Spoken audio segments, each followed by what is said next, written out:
Neemias 2, 8.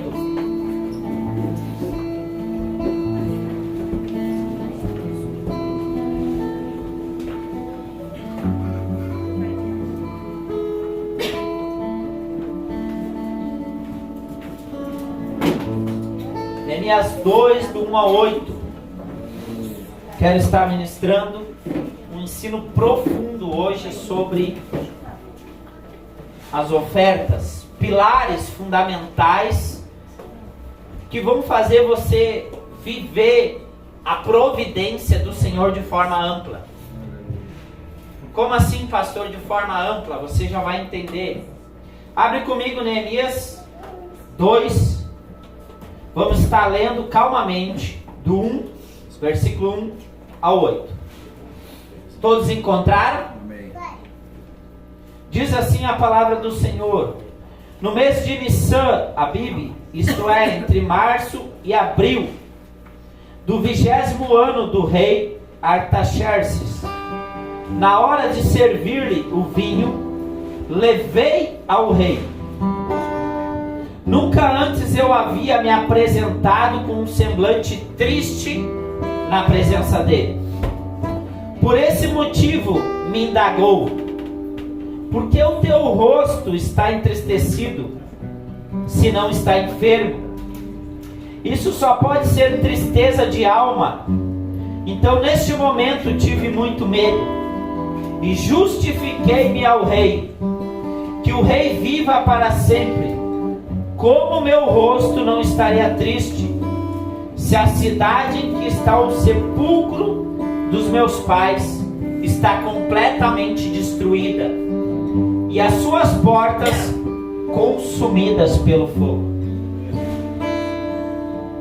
Então o rei me perguntou: o que está desejando me pedir?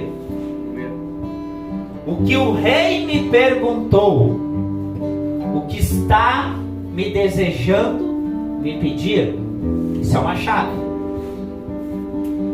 E neste instante fiz uma rápida oração ao Deus dos céus e respondi: se for do teu agrado e se o teu servo puder contar com a tua bondade, rogo-te que me permitas ir ajudar a cidade do sepulcro dos meus pais, para que eu reconstrua.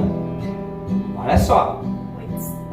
Então o rei, tendo a rainha sentada ao seu lado, me perguntou: quanto tempo levará a tua viagem? Olha a pergunta. E quando regressarás? Depois de informá-lo sobre a duração da missão, ele concluiu em liberar-me.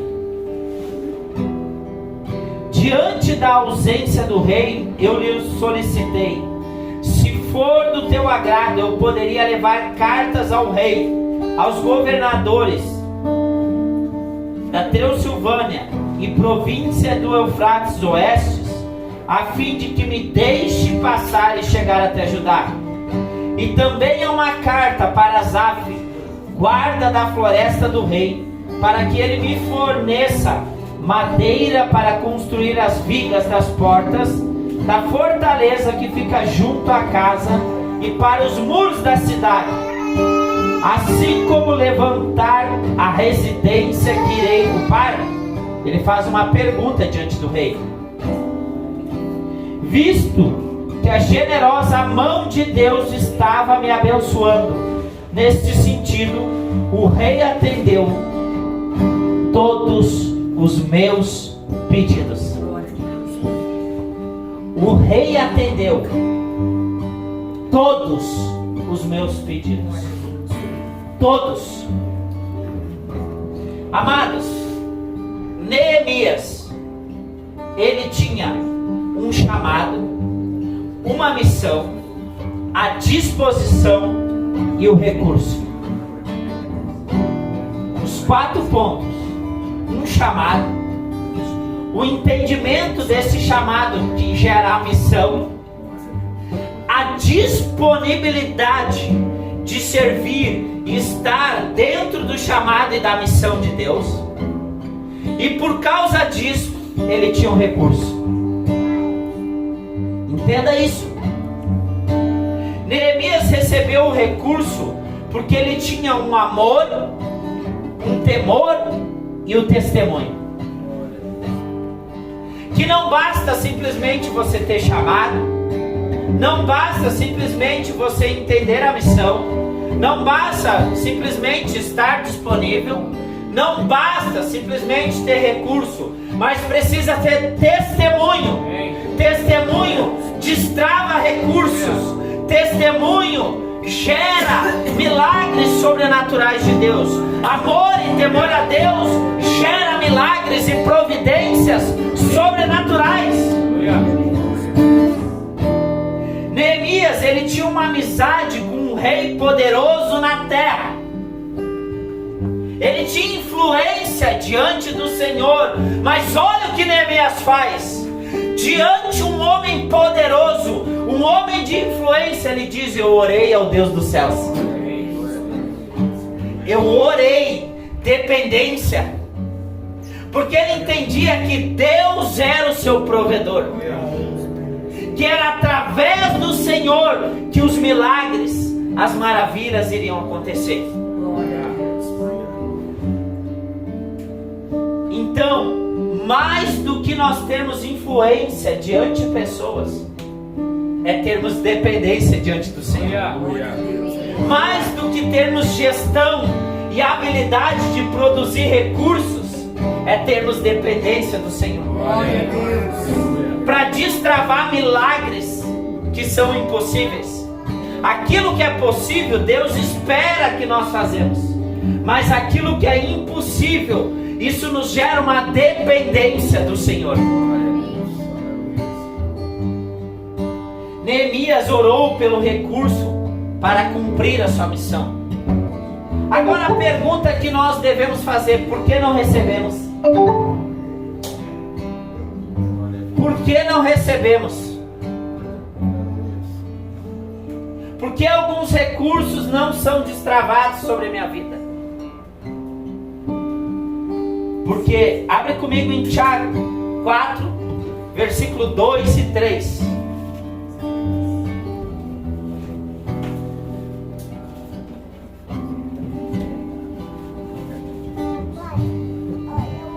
Tiago, capítulo 4, versículo 2 e 3. Diz assim a palavra do Senhor: cobiçais e nada tendes, matais e invejais, porém conseguis obter o que desejais? Viveis a brigar e promover contendas? Todavia nada conquistais, porque não pedi. Não pedi. Aí ele continua: e quando pedis, não recebeis, porquanto pedis com a motivação errada, simplesmente para esbanjares em vossos prazeres. Por que não recebemos? Porque pedimos com a motivação errada. Porque não pedimos também não nos faz destravar de milagres sobrenaturais. E porque não entendemos a vontade de Deus. Paulo ora aos Efésios: eu oro para que vocês tenham conhecimento, entendimento e revelação da vontade de Deus. Porque o conhecimento, o entendimento e a revelação da vontade de Deus vai gerar em você o quê? Um chamado, uma missão, a disponibilidade e o recurso. Entenda isso. Traga uma guerra contra a avareza e contra a cobiça. E como nós vencemos isso? Com a generosidade. sendo generosos. A generosidade, ela é a demonstração prática de um coração que honra a Deus acima de todas as coisas. Porque entendeu que Deus é provedor sobre sua vida, e que assim como Deus é provedor, Ele se torna provedor. Porque um homem que é um testemunho dos céus para a terra, ele vai ser um homem generoso, ele vai ser um homem que gera recursos para a terra, gera providência. Ele vai saber dar resposta para as necessidades. Ele não pede só pão para a sua vida. Nós temos que orar para ter pão e semente. Pão é tudo que é a nossa necessidade básica, para o bem-estar da nossa família. Mas semente você semeia, e só planta quem é produtivo. Só planta quem tem uma mentalidade produtiva de ser fértil, de ser uma pessoa que vai dar uma resposta diante não só sobre a sua necessidade, mas a necessidade das outras pessoas. Por que nós estamos vivendo milagres sobrenaturais nesse tempo? Porque nós temos um chamado, e nós já executávamos esse chamado. Nós temos uma missão, e nós já estamos executando essa missão. Nós estamos nos disponibilizando, e é por isso que nós temos recurso. Por que todas as pessoas que foram se conectando a esse chamado, a essa missão nesse tempo, que colocaram disponibilidade, elas estão vivendo milagres e recursos sobre suas vidas? Porque elas estão inseridas dentro de algo que Deus gostaria que elas fossem inseridas. E por causa disso, o recurso vem. Por causa disso, o pão vem. Por causa disso, a semente vem. Nós estamos vendo diversos milagres em nosso meio, de pessoas que muitas vezes não tinham o hábito de ofertar, e hoje elas tiram.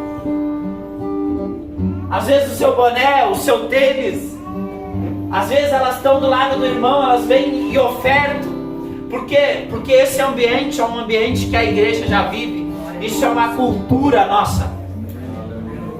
Isso é culturalmente nosso. E é essa cultura que a igreja tem que viver. Não aquela oferta que é por pesar e constrangimento forçada, mas porque ela entendeu o seu lugar de providência. Amém?